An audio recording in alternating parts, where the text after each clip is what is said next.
us. We are coming in for a landing. Every super bad guy needs a cool looking enforcer. From Johnny Ringo, Gogo Yubari, to Boba Fett, and Trapjaw. But one of my all-time favorite enforcers is the Black Manta. Greetings, collectors and friends, and welcome to Collectors Understanding Collectors. As today, we will be admiring and showcasing one of the best looking henchmen from comics and movies and now action figures, the Black Manta. And today, this iteration is coming from 2023's McFarlane Toys Page Punchers. Let's get into it. I can remember as a kid watching the Super Friends on Saturday morning and hoping that the Black Manta would make an appearance. Though I like the fact that the Legion of Doom headquarters looked like Darth Vader's head, the Black Manta was the star of the show, in my opinion. The sleek round helmet, those huge bug-like eyes, the all-black outfit. Oh, he was so slick. And the sound of his voice, that's what did it. I was intrigued and in love. So 3 years ago, as I was toy hunting at my local Walmart, and I saw the McFarlane Toys Page Punchers Black Manta, those old feelings of my love for Black Manta kicked in, and well, here we are. Let's take a look at what he comes with. Okay, let's take a look at some of the accessories that this Black Manta comes with.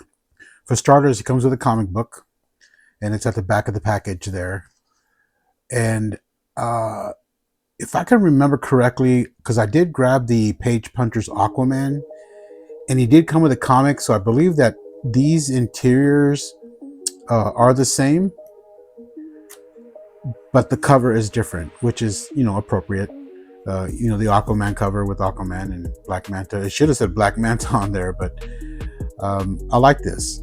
What does that say? Ryan, Luis? Yeah, I don't know, but great artwork. Just beautiful. Next is the trading card that it comes with the same image and same artwork. So yeah, nice collector little trading card there. And you can pause that if you want to read it. Let's see here. We got a typical McFarlane stand. I do appreciate that he does include stands with his action figures. Only got the one peg, which is fine, but yeah, I got plenty of these and they come in handy. They are great.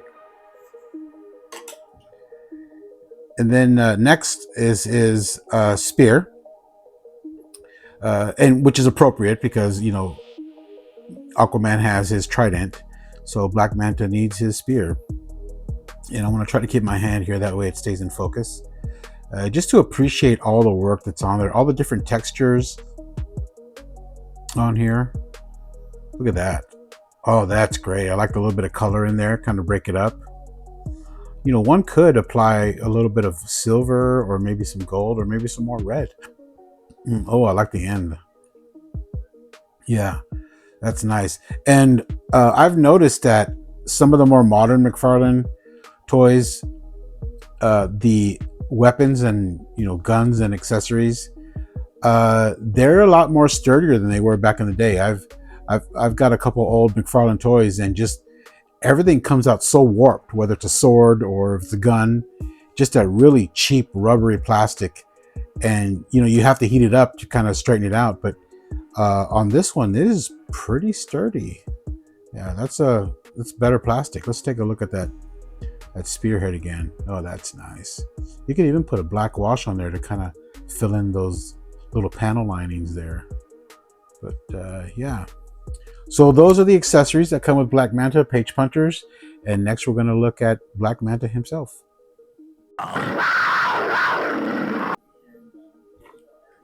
All right, let's take a close-up look at Black Manta, and we'll start off with the head.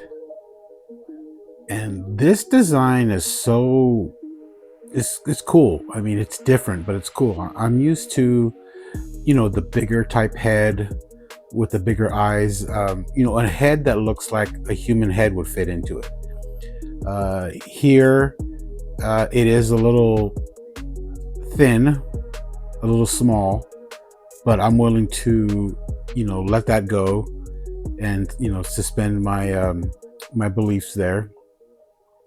But the design is just too cool. I like the kind of these marks here at the top. It's kind of cool. Like at this angle, it almost looks Japanese, like almost like a hat, like a Japanese style hat. So I love the black and silver combo with that red that just pops. Take a look at the side there. Yeah, see, I don't think a human head could fit in there, but maybe he just got a naturally small head and decided to become a bad guy. That way it could make up for his shortcomings. I don't know. But yeah, I'm digging the matte color as we move toward, looking at the back here. Oh, I love those little ports there with a little bit of hitting with a little bit of silver. It's really good. Yeah, great looking figure. As we move down, let's look at the neck. It's got like those layers. Really neat looking.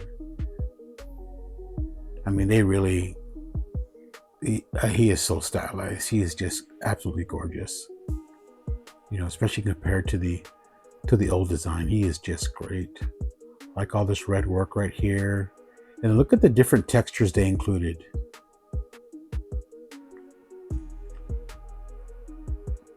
It's really nice. Like the shoulder pads there. Some more red. Yeah, and those are soft plastic, so they move out of the way. As we move down to the chest there. I don't know if I did this or what, but there's some markings on here. I don't know if I did that or not. There's not that many over here. I think I might have done that, trying to remove, because in the package he was wrapped in different parts of his body. He was wrapped with that plastic, those plastic ties. But the kind that you have to cut, that you can't, it wasn't the wire type where you unravel. These were like, the stretchy little rubber thing. So I think I might have made those scratches, but I just chalk it up to he's weathered. He's seen some action. As we turn him around, there's the arm there. So he's got this really neat spine there and design hooked up to the tubes. And then of course these ports right here. And then a different type texture. These lines are going up and down. There's his back a little bit.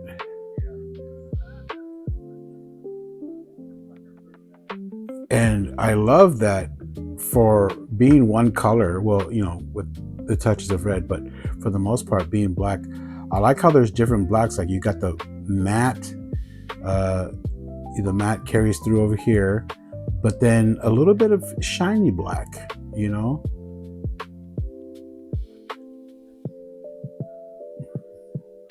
There's his torso. Move on down to the abdomen.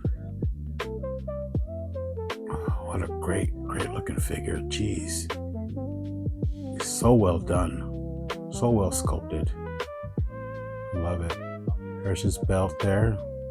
Who knows what he's carrying in there? Maybe some shark repellent. Probably not, but why not? All right, as we move on down, there's the diaper, the crotch piece there. I love all just the different lines and the different sculpting that they did. It's amazing. Look back here at the back, see some more line work here, and then his buttocks.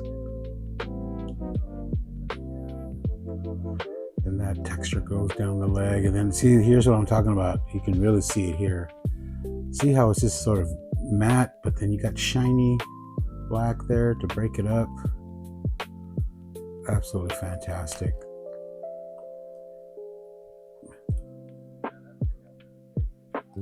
There's the knee. Yeah, see, there's some more of that shiny. Move on down to the boots. Yeah, they really did a fantastic job on Black Manta. Let's look at underneath the feet there if it focuses.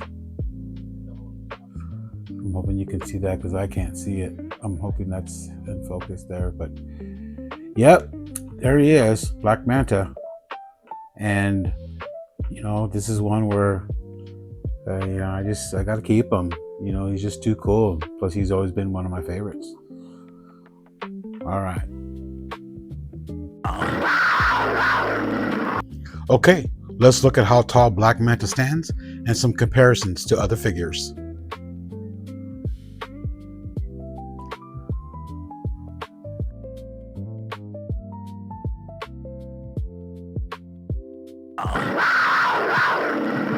So in closing, I'm so glad I picked up this Black Manta. I was looking around at some of the other offerings / designs, but I think even though they strike a more nostalgic look for me, I'm going to stick with this one. Okay, that's it for now, and thank you for watching. Please like and subscribe, and we'll catch you on the next one. Cucks out.